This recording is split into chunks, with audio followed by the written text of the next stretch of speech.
नमस्कार, आदाब, सत श्री अकाल, जय भीम, जोहार। मेरा नाम है नवीन कुमार। नेपाल पर अब सेना का कब्जा है, फिर भी हिंसा थमी नहीं है। भारत में बैठे बड़े बड़े साहब लोग, पत्रकार, नेता, चिंतक हिसाब लगा रहे हैं कि नेपाल में अचानक से इतनी बड़ी संख्या में लोग सड़कों पर क्यों उतर आए। प्रधानमंत्री का घर फूंक दिया, राष्ट्रपति का घर फूंक दिया, सुप्रीम कोर्ट फूंक दिया, गृह मंत्री का घर फूंक दिया, उप प्रधानमंत्री को दौड़ा लिया, पूर्व प्रधानमंत्री को खदेड़ दिया। अहिलेको सिचुएसन यस्तो छ, हेर्नु तपाईहरु पनि मन्त्रीको आर्डर भैँसीबाटीको यो चाहिँ। पूछा जा रहा है कि नेपाल में जो हुआ, क्या सब कुछ वाकई स्वतः स्फूर्त था, स्पॉन्टेनियस? क्या सचमुच में सिर्फ भ्रष्टाचार इसके पीछे वजह है, या फिर कुछ ऐसी चीजें हैं जिन्हें जानबूझकर नजरअंदाज किया जा रहा है? और अगर किसी चीज को नजरअंदाज किया जा रहा है तो वो चीज क्या है? तो सुनिए, वो चीज है जाति। नेपाल का यह आंदोलन लोकतंत्र में ब्राह्मणों और राजपूतों की प्रभुसत्ता के खिलाफ भी विद्रोह है।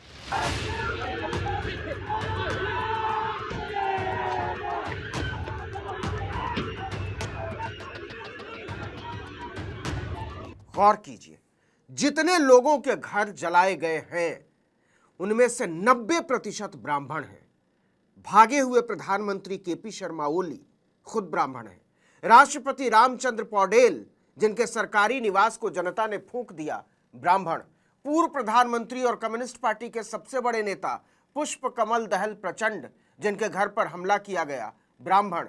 विष्णु प्रसाद पौडेल, नेपाल के वित्त मंत्री, जिन्हें घर से निकालकर काठमांडू की गलियों में पीछा किया गया और पीटा गया, ब्राह्मण। इसके अलावा नेपाली कांग्रेस के अध्यक्ष और पूर्व प्रधानमंत्री शेर बहादुर देउबा, जिनके घर में तोड़फोड़ की गई और देउबा समेत उनकी पत्नी अर्जू राणा देउबा को पीटा गया, क्षेत्रीय यानी राजपूत। पूर्व प्रधानमंत्री झालनाथ खनाल, जिनके घर में आग लगा दी गई और जिनकी पत्नी राजलक्ष्मी चित्रकार जिंदा जल गई, क्षेत्रीय।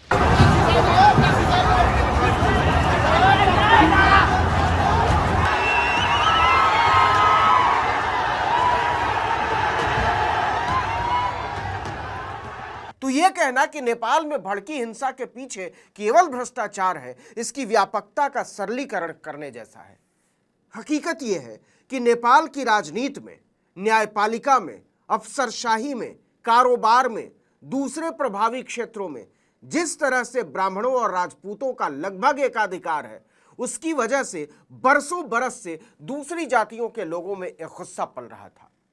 यह आंदोलन प्रतिनिधित्व की भी लड़ाई है। लोगों को लगता है कि उनकी आवाज जाति के आधार पर दबाई जा रही है। नेपाल में ब्राह्मणों को बाहुन और क्षत्रियों को क्षेत्रीय कहते हैं।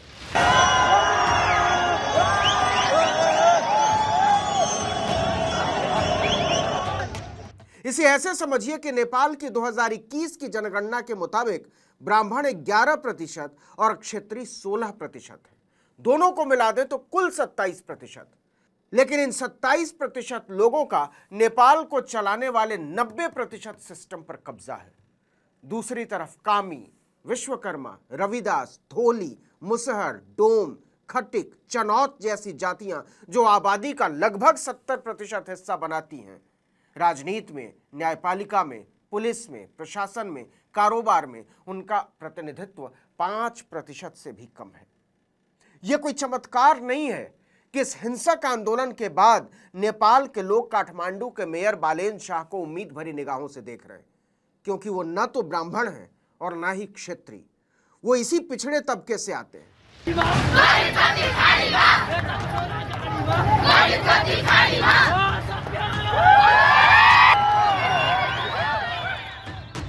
नेपाल के लोग अपने नेताओं से खफा हैं, लेकिन उनकी जातीय पृष्ठभूमि को दरकिनार करके पूरी तस्वीर समझ में नहीं आएगी। नेपाल में राजनीति का मतलब ही है ब्राह्मण और नहीं तो क्षत्रिय यानी क्षत्रिय। जैसे 2023 के संसदीय चुनाव को ही ले लीजिए। नेपाल की प्रतिनिधि सभा के लिए सीधे जनता के बीच से 165 सदस्य चुने गए। इनमें से 54 ब्राह्मण और 41 क्षत्रिय हैं। इन दोनों जातियों के लोगों को नेपाल में खास यानी आर्य कहा जाता है। तो 165 सदस्यों की संसद में 95 सदस्य आर्य बिरादरी से चुने गए, जबकि जनसंख्या में यह केवल 27% है। खासकर बाहुन यानी ब्राह्मणों का दबदबा तो राजनीति, न्यायपालिका, मीडिया और सिविल सेवा हर जगह है। पिछड़ी जातियों से आने वाले लोग इस दबदबे से तंग आ चुके हैं। तमाम सरकारों ने, न्यायपालिका ने, नौकरशाही ने इस तबके के लोगों को आगे आने से सचेत तरीके से रोका है। ये बगावत इस दस्तूर के खिलाफ की। अहिलेको सिचुएसन यस्तो छ, हेर्नु तपाईहरु पनि मन्त्री क्वार्टर भैँसीबाटीको यो चाहिँ अब मन्त्रीहरु आएर यहाँ बस्न सक्दैनन्। आपको इस बात पर हैरानी हो सकती है कि 2011 से लेकर अभी तक नेपाल में 10 प्रधानमंत्री हुए हैं। इनमें से 7 ब्राह्मण रहे हैं और 3 क्षत्रिय। जरा सुन लीजिए, बाबूराम भट्टराई ब्राह्मण, सुशील कोइराला ब्राह्मण, केपी शर्मा ओली तो 3 बार प्रधानमंत्री रहे ब्राह्मण, पुष्प कमल दहल प्रचंड 2 बार प्रधानमंत्री रहे ब्राह्मण, शेर बहादुर देवबा 2 बार पीएम रहे क्षत्रिय और झलनाथ खनाल क्षत्रिय। और सुनिए, नेपाल में 1951 से लेकर अभी तक कुल 29 प्रधानमंत्री हुए और इनमें से 16 ब्राह्मण रहे और 12 क्षत्रिय। मतलब 29 में से 28 ब्राह्मण और क्षत्रिय। केवल एक प्रधानमंत्री मारिच मान सिंह, जो 1986 से 89 तक प्रधानमंत्री रहे, निवार समुदाय की श्रेष्ठ जाति से आते थे। गौर कीजिए, नेपाल में जो हिंसा चल रही है उसके 2 सबसे बड़े मुद्दे हैं। पहला भ्रष्टाचार और दूसरा भाई भतीजावाद, मतलब परिवार को बढ़ावा देना। यह राजनीति से लेकर न्यायपालिका और प्रशासन तक हर जगह है। और इन क्षेत्रों में किस जाति के लोग हैं, ये हमने आपको बताया। सोशल मीडिया पर कुछ पोस्ट्स में राजनीतिक इलीट से मुक्ति को लक्ष्य बताया गया। इसका मतलब जाति आधारित असमानता से आजादी। राष्ट्रघातीहरूले संकट ल्याएका छन्, तब हामी जस्ता युवाहरूको जन्म हुन्छ। अब समय आयो, अब हामीलाई क्रान्ति ल्याउनु पर्छ। इस आंदोलन को केवल जेंजी के आंदोलन के तौर पर देखना एक भयानक भूल होगी। यह भी देखना होगा कि यह जेंजी किस तबके से आता है। यह उस तबके से आता है जिसकी आकांक्षाओं को पीढ़ियों से कुचला गया है, जिसे कभी भी वाजिब प्रतिनिधित्व नहीं दिया गया। यहां तक कि वर्ग समानता की बात करने वाली कम्युनिस्ट पार्टी तक ने उन्हें हाशिए पर फेंके रखा। जिस एलीट यानी प्रभावशाली तबके के खिलाफ गुस्से के आधार पर यह पूरा आंदोलन खड़ा है, वो वर्ग तो हमेशा से सत्ता और सिस्टम का लाभार्थी रहा है। वो भ्रष्टाचार का लाभार्थी रहा है, वो असमानता का लाभार्थी रहा है, वो अशिक्षा और बेरोजगारी की स्थिति का लाभार्थी रहा है, क्योंकि यह पूरा तंत्र ही सस्ते मजदूरों की बुनियाद पर खड़ा है। इस तथ्य पर गौर किए बिना नेपाल की हिंसा के मूल में बैठी जातीय व्यवस्था के असर को समझना नामुमकिन है।